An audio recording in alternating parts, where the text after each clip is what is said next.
Live from Washington, D.C., this is Balance of Power with Joe Matthew and Kaylee Lines. Wall Street rallies on hopes for an end to the war. Welcome to the Tuesday edition of Balance of Power on this 32nd day of the war with Iran. And news that the president of Iran is reiterating demands for peace. I'm Joe Matthew alongside Kaylee Lines in Washington. We want to be careful with the headlines here, seeing a pretty significant reaction on Wall Street, Kaylee. It comes alongside more reporting that the president is considering ending this campaign without reopening the strait.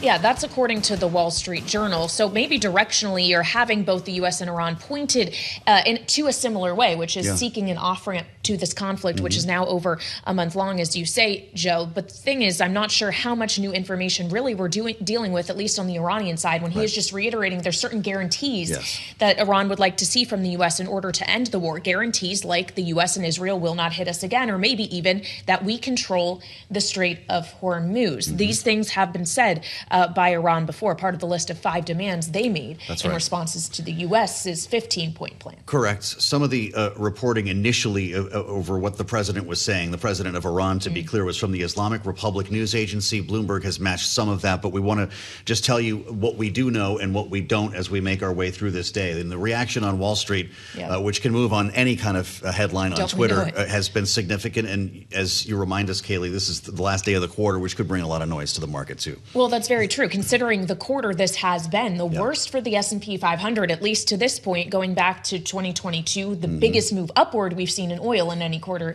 since that year as well. So maybe that is exacerbating some of the moves, the idea that there's quarter-end activity happening here in tandem with all of these various headlines on Iran. But let's get the latest on what these markets are doing, how they are reacting as we turn to Charlie Pellet up in New York. Hey, Charlie. Hi, thank you very much. And here's what's going on. Got to begin with crude oil. We are seeing a dramatic reversal for crude, trading lower now, 101.31, where we stand on West Texas Intermediate crude here in New York. WTI down 1.5%. Brent, the global benchmark, 104.55. Barrel of Brent falling now by 2.6%. Bottom line here, oil lower, stocks are surging. We are off session highs, but still looking at a sharp, rapid gain for the S&P 500 index. Right now up 151, where we stand on the S&P 64.97. The S&P 500 index surging now by 2.4%. Dow Industrials up 908 on the Dow. That is a gain of 2%. NASDAQ outperforming up 3.3%. The NASDAQ Composite Index is up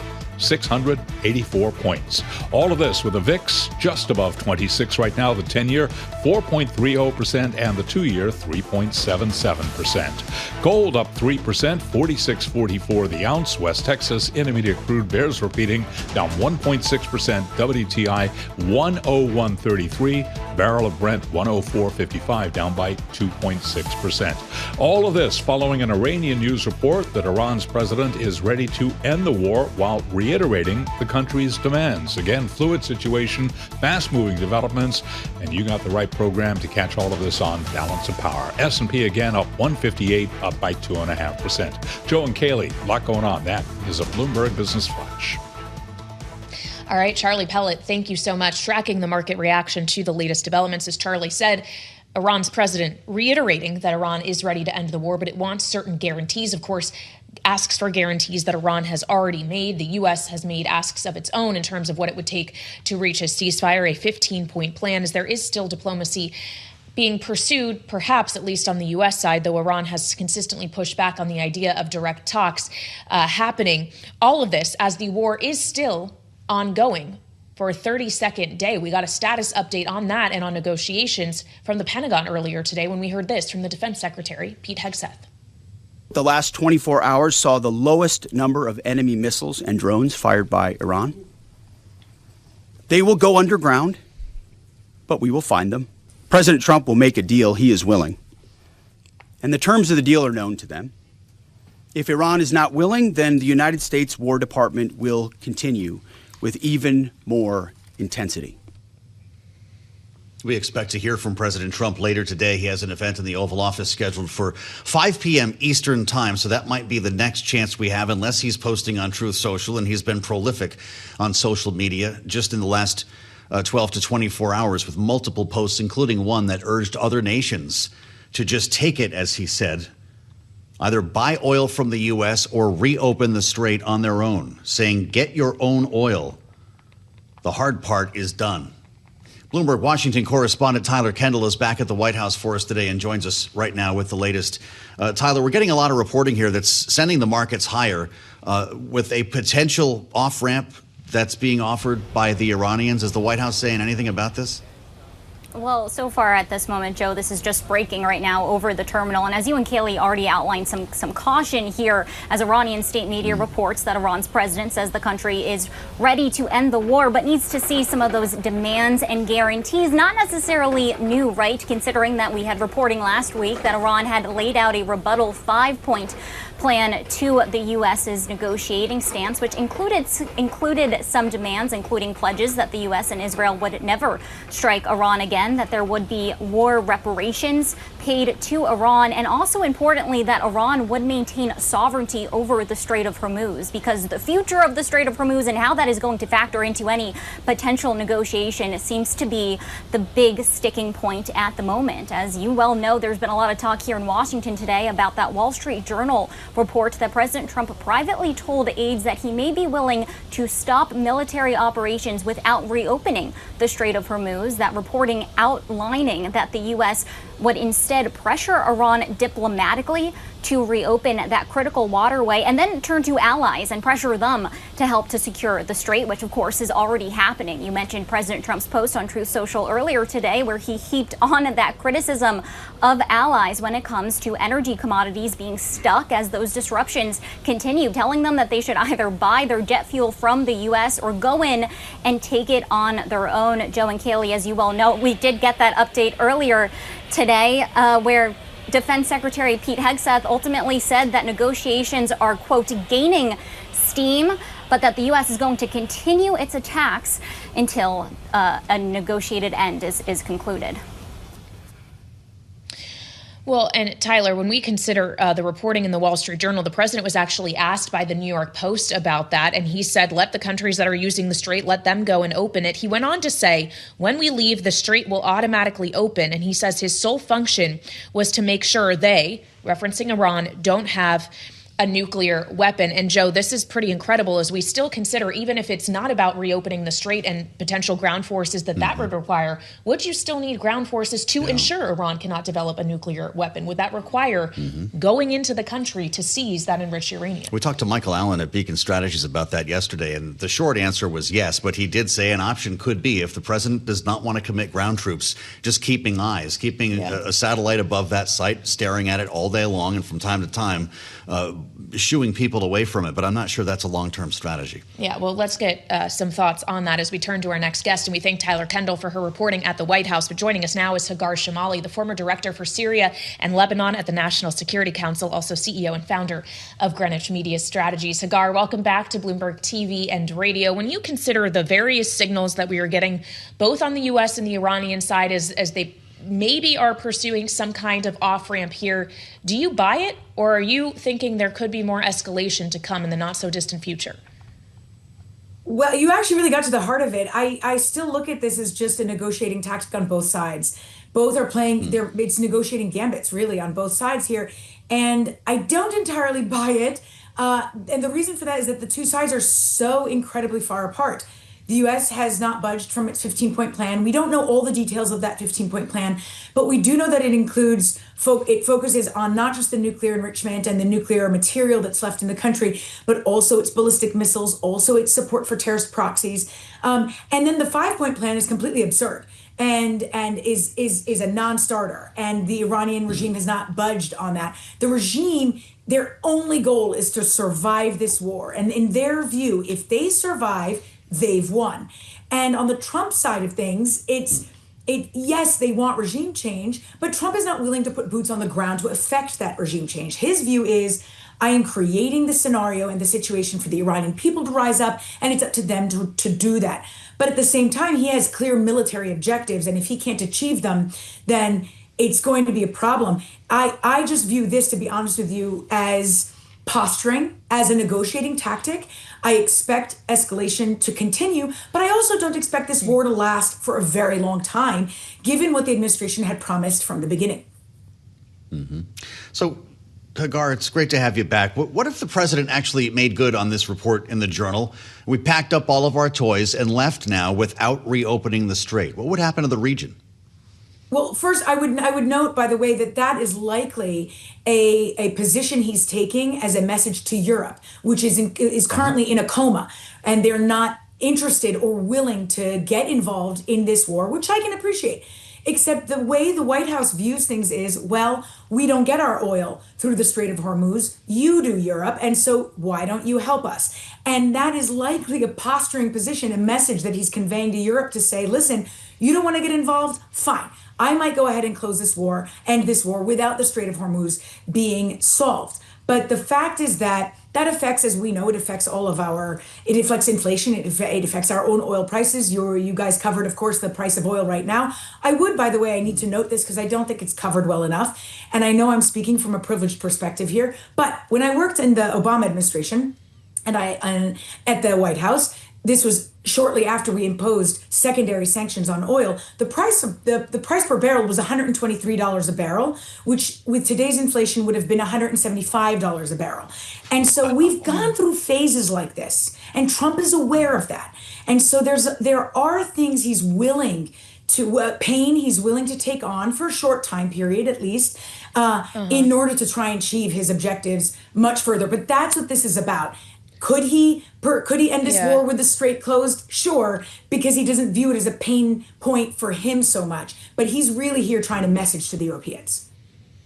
Well, and I hear you on we've gone through phases like this before, but it begs the dangerous question of whether, Hagar, this time is actually different. If we leave Iran knowing that it can exercise authority over the Strait of Hormuz, it can control it, it potentially can charge fees in order to transit it, as we saw the parliament approve yesterday, of millions of dollars. Is that not going to fundamentally change the global energy market, which will have ramifications ultimately here at home? Yes, well, yes, you're getting at the heart of this. There is, first of all, I don't see any scenario coming out of this where the Iranian regime gets any measure of control over the Strait of Hormuz. It never had it. It's certainly not going to get it now. Its own comparisons to Egypt managing the Suez Canal are absurd. That's a canal that needs management, that the Egyptians actually run and pay in order to control and manage and keep clear and so on. That has nothing to do with what the Iranian regime does regarding the Persian Gulf or the Strait of Hormuz. And so the Iranian view of this, the regime view of this, is literally a non-starter. But that said, all of it is a risk. The regime remaining at all is a risk, which is why the Gulf, Saudi Arabia, for example, wants the U.S. to continue this war. They don't want a Libya sitting next to them. It would affect their economies, it would affect their stability, and that's largely what they live off of.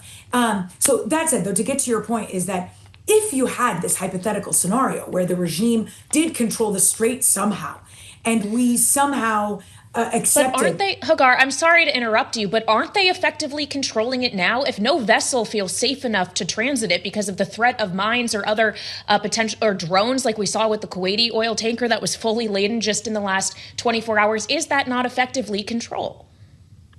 They're certainly influencing the passage, freedom of navigation through the Strait of Hormuz, but there are also options the U.S. hasn't pursued yet.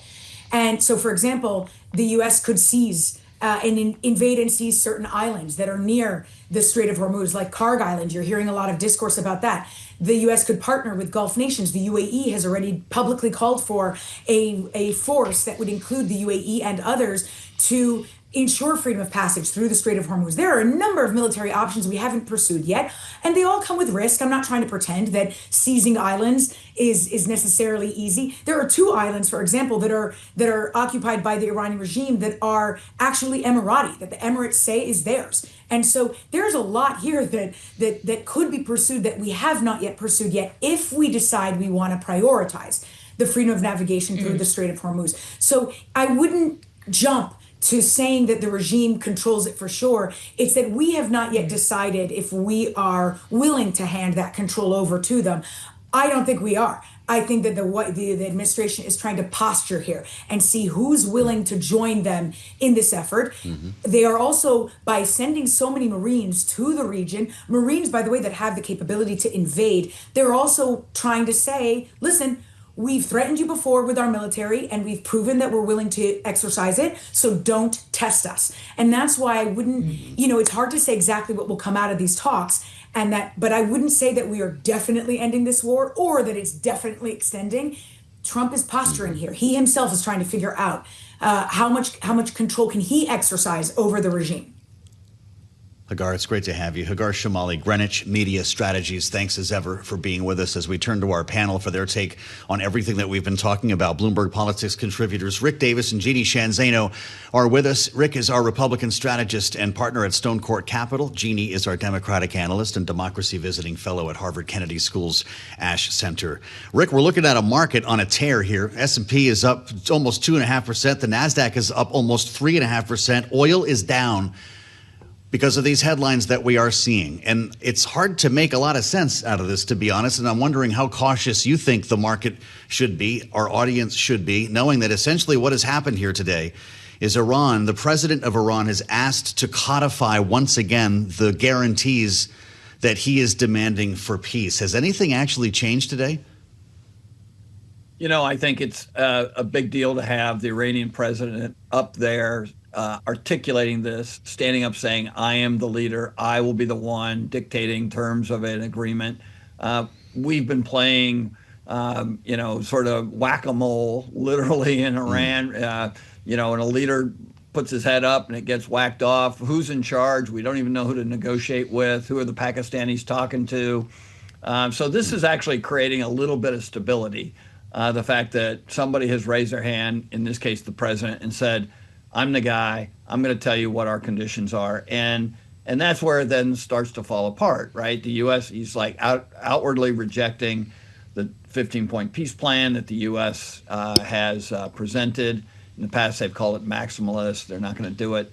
And then he reiterates the 5 points that he have, as Hagar mentioned, totally non-starters to the United States. They keep their ballistic missile program. They keep their nuclear program. I mean, they want to own the Strait of Hormuz. None of this stuff is going to be acceptable to the U.S. or to Israel. And so are we in the beginning stages of a tit for tat that will ultimately result in a legitimate discussion of terms to solve this current crisis?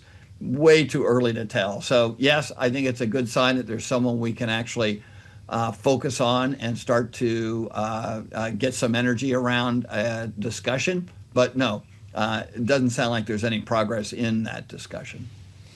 Mm-hmm. Well, so Jeanne, as we question whether this is another example of Taco Tuesday, perhaps, would you be surprised if it's a very different narrative come Wednesday?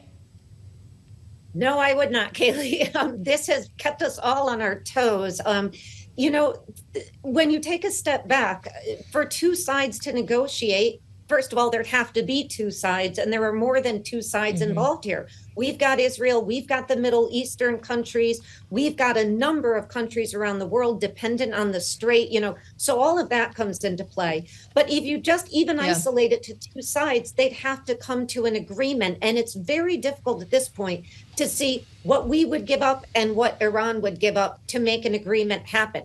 Do we hope that happens? Absolutely. But very hard to see how that happens at this point. All right, Jeanne Zaino and Rick Davis, our Bloomberg Politics contributors, they'll be sticking with us for more later this hour, as our next conversation coming up is an important one. The Attorney General of California, Rob Bonta, will be here with us on Balance of Power. That's straight ahead, right here on Bloomberg TV and radio. Gasoline clocking in at $4 a gallon for the first time today, a national average, of course, reminding us that a lot of people are paying even more than that, which will be part of our conversation with the Attorney General from California we're going to be talking with momentarily. The reason why the markets have been perking up, though, Kaylee, is that we heard from the president of Iran. It says the country has the necessary will to end this war, but expects certain requirements to be met, quote, especially the essential guarantees to prevent the recurrence of aggression. This was in a call with the president of the EU Council, President Costa. Those guarantees are non-starters for the United States. So it's not clear that this moves the needle on anything more than just giving us a sense of a country looking to end this conflict. It is pulling oil prices lower. I wonder if gas prices might follow. Yeah, it is moving the markets, but we still remain above $100 a barrel, not just on Brent, but on WTI as well. Right. Hence the translation to higher prices at the pump. It's $4 on average now across the country. It is significantly higher in the state of California, closing in on $6 a gallon. So we go now not to California, but to Bloomberg World headquarters in New York, where we find California's Attorney General, who is with Bloomberg today. Rob Bonta is joining us now on Bloomberg TV and radio. Mr. Attorney General, thank you for your time. Obviously, the president has looked to California, specifically an oil pipeline that the state wanted to remain closed, encouraging Sable Oil to pump oil through it in order to offset what we're seeing in terms of energy prices. Does the president forcing these kind of issues, forcing offshore drilling in the Pacific, for example, is that an answer somewhat to this spike? No. The answer is end the military conflict in Iran. He should never have gotten us into it in the first place. It has made gas prices spike. It lays at his feet, his actions, his conduct vis-a-vis Iran, period, full stop. His attempts to reopen the Sable offshore pipeline will have no impact on the prices. The amount of oil that moves through that pipeline is negligible, a fraction of 1%. We don't have a national energy emergency, despite the claims of the president. We produce more oil and gas than we actually use. And so the attempts for the Trump administration to take over the Sable offshore pipeline and provide an emergency permit and federalize it and to invoke the Defense Production Act is all inappropriate, tramples on California's state sovereignty, as well as violates existing court orders. So these things are not connected. Trump owns the increased prices across the country. And remember, this is someone who said he was going to lower prices on day one. He's done the opposite, not just with gas prices, but with his unlawful tariffs that we had to move to strike down. And we did, and then he imposed new tariffs, seemingly very committed to raising the cost for Americans and Californians. He's also turned his back on engaging in antitrust enforcement work, allowing for corporate consolidations that raise prices for Americans. And he's declined to protect consumers, such as trying to remove the authority of the Consumer Financial Protection Bureau, CFPB. So time and time again, he has attacked the pocketbooks of Americans, raised prices instead of lowering them. Well, $5.88 does have a sting, and I know that you're paying $6 in Los Angeles along with some other areas of California. Mr. Attorney General, will you be looking into gouging? How bad could this get?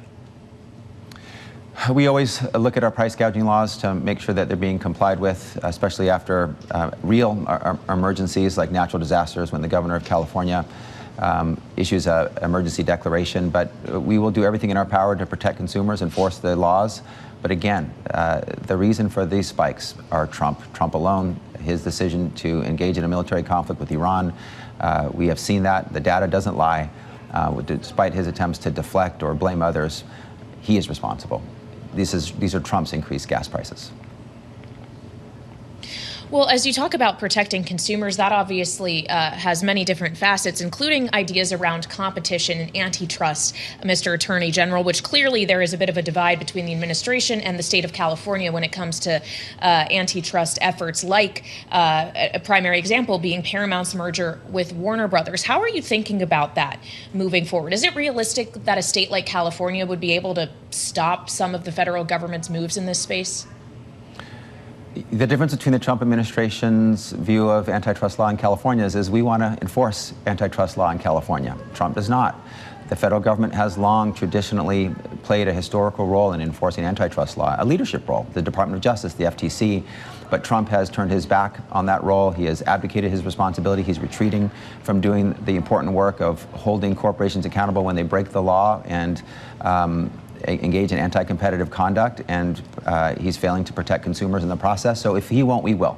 And California can step up, can do this important work along with other states if they wish. We have concurrent jurisdiction with the federal government. If the federal government fails to act, we can act. We can do everything that the federal government could do, should do, but is not doing, including suing to block a merger like Paramount Warner Brothers, if that's what we decide to do. We have said Paramount Warner Brothers is not a done deal. They have not cleared regulatory scrutiny. We are involved in a vigorous review right now, and we will decide what we will do in the future weeks.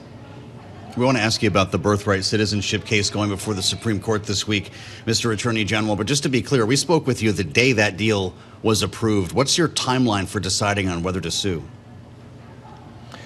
We will sue timely if we decide to sue at all. We are monitoring the scheduled shareholder vote, the regulatory scrutiny in Europe, and we believe that we still have a number of weeks to be able to make a final decision, including potentially, into early summer. So we will continue to monitor diligently all developments and make sure that if we decide to act, we'll act timely. We also, of course, sued the Trump administration following the executive order on birthright citizenship, and that case is now going to be heard and argued before the Supreme Court this week. The first sentence of that amendment is, of course, all persons born or naturalized in the U.S. subject to the judiciary thereof are citizens of the United States and of the state wherein they reside. Is this already a victory for the president to have this language needing to be defined before the Supreme Court? No. The federal government requested this, so the U.S. Supreme Court decided to accept this case.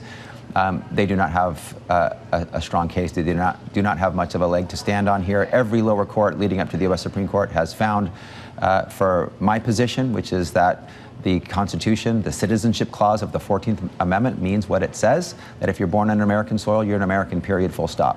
The federal government is advancing a fringe theory that no court has ever adopted, in saying that the 14th Amendment, the citizenship clause, does not mean what it says. And so we believe in the plain, unambiguous language of the Constitution, of a associated statute, the Immigration and Nationality Act, and the U.S. Supreme Court's own precedents. The Wong Kim Ark case in 1898 interpreted the citizenship clause to mean what it says, that if you're born on American soil, you're an American. And so this is long-standing law that's existed since the 14th Amendment back in 1868, the Wong Kim Ark interpretation of the 14th Amendment in 1898. This is 125 to 150 plus year old standing law that the Trump administration is trying to upend and redefine unconstitutionally what it means to be an American. So I think they're going to have a bad day in court tomorrow. They do not have the facts of the law on their side. And I think it will be another humiliating loss for Trump in front of the U.S. Supreme Court, but another victory for the rule of law, the Constitution, the democracy, and Americans. Well, we look forward to having you back to talk more about that, Mr. Attorney General. Rob Bonta with us, the Attorney General of California, live from World Headquarters in New York. Let's assemble our panel to get their take on what will be a major story in the second half of this week. Bloomberg Politics contributors Rick Davis and Jeanne Zaino are back with us. Rick is our Republican strategist partner at Stonecourt Capital. Jeanne is our Democratic analyst and democracy visiting fellow at Harvard Kennedy School's Ash Center. Rick, we're all going to be listening to these arguments before the court. And I'd ask you the same question I asked the Attorney General. Is this a victory for the president, just the fact that we're having this conversation? Absolutely. I think that I'd say a partial victory, right? The fact that we're having the debate, that he's able to use it to stoke up his base. Democrats are trying to do the same with folks who see this as a constitutional trampling of the Constitution. This is the debate he's looking for. It's not the first one of these issues that he's thrown above the court. There's one that was decided today even, and that falls into the same category of a cultural war that he would like to have inside the United States. So, yes, Donald Trump is controlling the narrative, and that's what the White House allows you to do. It's a very powerful place, and the bully pulpit is a very powerful mechanism to do that. Well, and it does seem that the president is already trying to control the narrative around what is likely going to be some skepticism from most of the justices around this birthright issue. He took to True Social last night to say birthright citizenship is not about rich people from China and the rest of the world who want their children to ridiculously become citizens of the United States of America. He says, Jeanne, it is about the babies of slaves. He goes on to say that the rest of the world is laughing at how stupid our U.S. court system has become, and says in quotes, dumb judges and justices will not a great country make, resuming attacks against a co-equal branch of government, Jeanne. Yeah, that's right. First of all, Kaylee, don't I love it when Joe Matthew is reading the 14th Amendment in the middle of a lovely Tuesday? So it has warmed my heart. The thing is that you cannot change and rewrite the Constitution with the stroke of a pen, as much as Donald Trump would like to suggest he can. That's not how we change our Constitution. There is an amendment process. If he wants to amend the 14th Amendment, we go through an amendment process. That's not what he has done. By no means is this a win for Donald Trump, and his Truth Social post last night signals that. Because in what universe can textualists and originalists like Sam Alito and Clarence Thomas reread the 14th Amendment to say anything but what it says, which is what Joe Matthew just read, which is that if you were born in the U.S., you are a citizen. So I think it's going to be a sad day for Donald Trump, but a win for the Constitution, which we like. All right, well, we'll all be listening to those arguments tomorrow. Of course, an actual ruling will come sometime later, but it'll be interesting to see the dissents if we get any. Jeanne, Sheehan, Zaino, Rick Davis, our political panel, thank you for joining us on Balance of Power on Bloomberg TV and radio.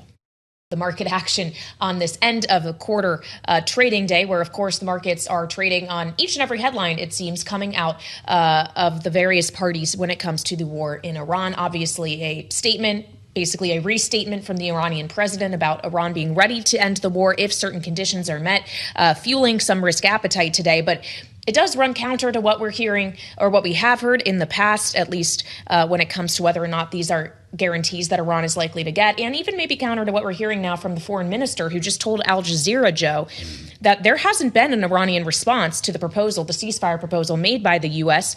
The Iranian foreign minister telling Al Jazeera that, yes, there's an exchange of messages with the U.S., but no talks, even as the Trump administration says that talks are not only happening, but they're making progress. Yeah, it's curious, the idea of formal talks. We know they're not at a negotiating table, so maybe that's what trading messages does sound kind of like we are talking.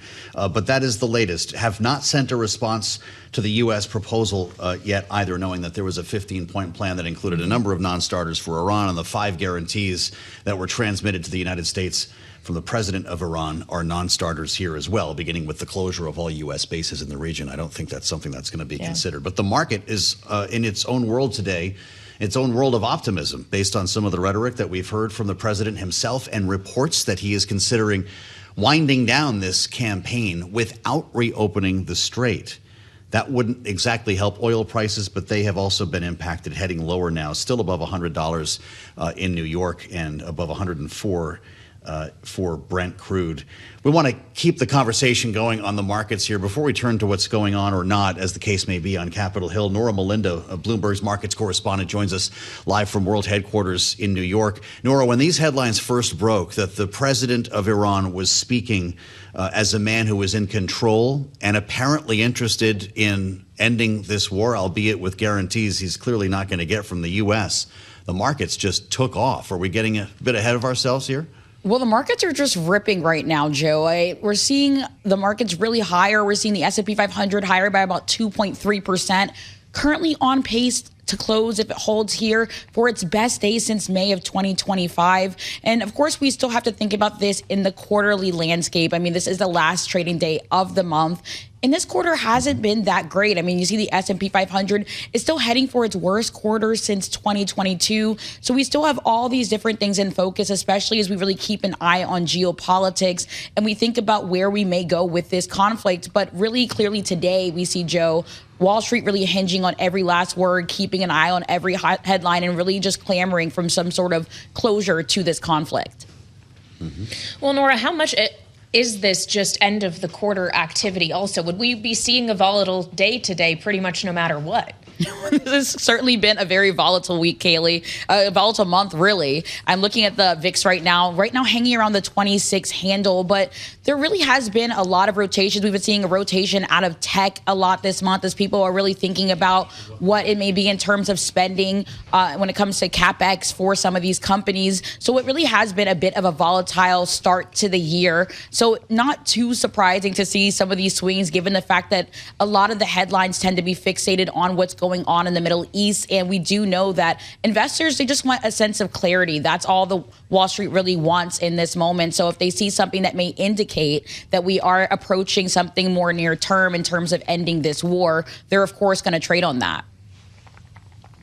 All right, Bloomberg Markets correspondent Norah Mulinda, thank you so much, as always, for joining us. And as markets are trading on the end of the war, we should remind everyone watching and listening that the Pentagon is likely still going to make a request of Congress for another $200 billion in order either to, A, continue to fund the war, continue to prosecute it, or B, to refill all the stockpiles that we have already spent. But either way, and we heard this from Mick Mulvaney, of course, the former congressman from South Carolina, also former acting White House chief of staff in the first Trump administration, that you do the math on a number like $200 billion, and it may indicate that this war is going to go on for a little bit longer than the prevailing wisdom right now. That's right. And of course, we don't have that supplemental budget request. And Pete Hegseth even implied that it could be greater than $200 billion when they get around to it. So clearly, this is something that Congress is going to deal with when they return. Kaylee, it's a ghost town on Capitol Hill right now, save a couple of lawmakers keeping the lights on. It's a 2-week recess.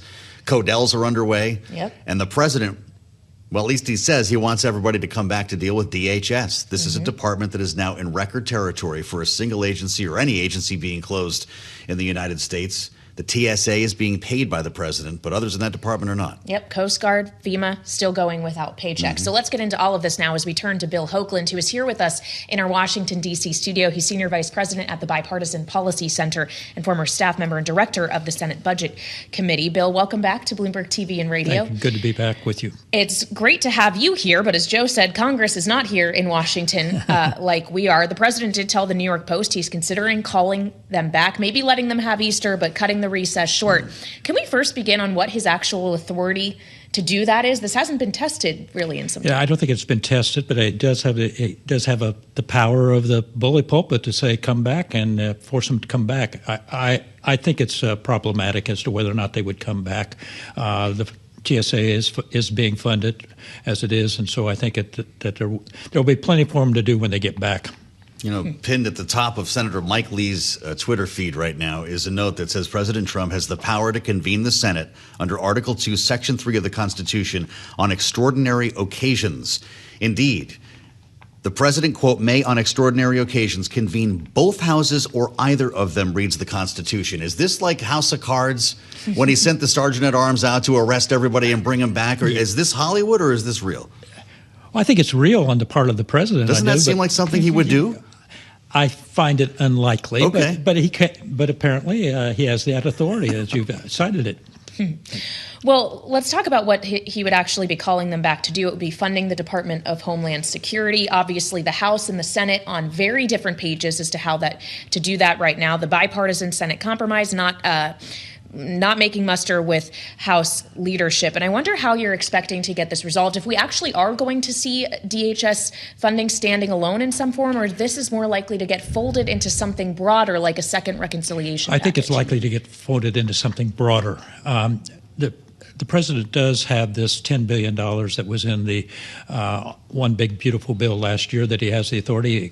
He put out that executive order that does say use your existing authorities, use the authorities that he has both to continue to fund TSA. As you pointed out, though, that's only TSA. That's the Secret Service is not funded in that, as an example. Cybersecurity is not funded in that. FEMA is not funded in that. So there still are some major issues here. But I do believe that they will have to figure out a way to fund this through a different mechanism, which they are talking about doing, and that's through this crazy process called the Budget Resolution Reconciliation process, which I think, to be brutally frank about it, I think is very problematic because there's a lot of steps that are involved in passing a budget resolution and then getting around to a reconciliation bill. And with the margins as narrow as they are, and as we're going into the primary season, it's going to be difficult, I think, to find that, first of all, pass a budget resolution. Wow. Well, that's a big deal because we have Republican lawmakers joining us on the air every day acting like it's already happened here, Bill, but the parliamentarian hasn't even spoken yet. No, let's be very clear. You, first of all, have to pass a budget for the fiscal year 27. And the president hasn't even submitted his budget for fiscal year 27. We may see that at the end of this week, as I understand. Yeah. But then Congress has to, both the House and Senate have to agree on that big blueprint called the budget resolution. And if they agree on the big blueprint, the budget resolution, they can put in that blueprint reconciliation. So there's a lot of steps involved here before you can do the things that some of the Republicans are. And in fairness, I work for Republicans, but there's a lot of steps here that will require them to get done, which will push this well into the future. And that's why I think the president's going to have to continue to depend upon the $10 billion that was in the ominous, the big one big beautiful bill to fund TSA.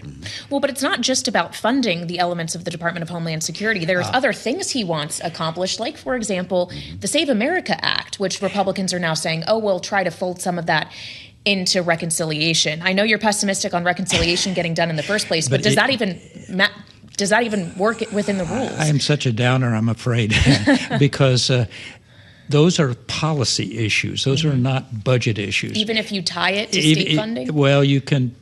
There's a little clause called merely incidental. It's called the Byrd Rule. And it's it's a policy. Maybe it has a budgetary consequence, but is that really fundamental to the budget? As an example, if you'll try to remember, under the Biden administration, they wanted to raise, through reconciliation, when Republicans or Democrats controlled Congress, they wanted to raise the minimum wage. The parliamentarian looked at it, yes, that's an important policy issue, but is it really budgetary oriented? And she ruled that it was not, and that violated the. So a lot of these things they're talking about with the Save Act, I think would run into a parliamentary problem in the Senate. Yeah, the bird bath can be severe in some cases. What about Democratic priorities? If we tried to get others to the table here and say, hey, we've got ACA subsidies to deal with, an expanded child tax credit, how big could this get? It gets very big. And you mentioned also farm price supports. Right. And all that. So this could come a very big from an old budget. $1 trillion bill. An old budgeteer here who believes deficits do matter. We're going in the wrong direction. And then we haven't even talked about, as you said, the $200 billion may be a supplemental. But by the way, that $200 billion is for this year. That's not for fiscal year 27, which the president had indicated he was going to ask another $500 billion on top of the billion. Or $1 trillion that they're already spending. 1.5. Yeah, these are massive numbers that we're dealing with. It's almost unfathomable. But Bill, when we consider all of these different policy areas that they want to pursue, and the idea that reconciliation may not work so easily, if they can't do reconciliation, are we looking at potentially the end of the Senate filibuster, if that is the only answer to getting some of the priorities for this president through this Congress? I would say that we're on the cusp of doing away with the filibuster. Let's be clear. What's going on right now is using a fast-track reconciliation process to avoid the 60-vote hurdle. And if this is if we're going to continue to degrade the Budget Act, as I recall, as I worked on all these years, I would argue, well, then just go ahead and repeal the Budget Act and and do away with the filibuster. That's exactly what the president would like to see. Yes, that's right. So kill the filibuster, go arrest all the lawmakers and bring them back into town, and you've got yourself a bill. I still think that there will be a lot of resistance to doing away with the filibuster in the United States Senate. Remember that someday maybe Democrats are in control. Sure. And both the chambers, and that will then, without the filibuster, they can do whatever they want to. Well, but the Republican proponents of getting rid of the filibuster now say Democrats are just going to do it eventually, so we better do it first. John Cornyn is saying this now. That's right. Well, there are lots being said at this point that once we get to the actual situation may not be the case. We need more Bill Hoaglands in Washington. He never plays into the noise or the rhetoric, and we appreciate that with great insights and analysis based on your experience, Bill. Great to have you back. Thank you. As always, Bill Hoagland, Senior Vice President of the Bipartisan Policy Center and a voice of reason when we need one here in Washington, D.C. I'm Joe Matthew alongside Kaylee Lines in the nation's capital, and we're going to come back together at 5 p.m. Eastern. Kaylee, the president says we'll be able to get into the Oval to see what's on his mind.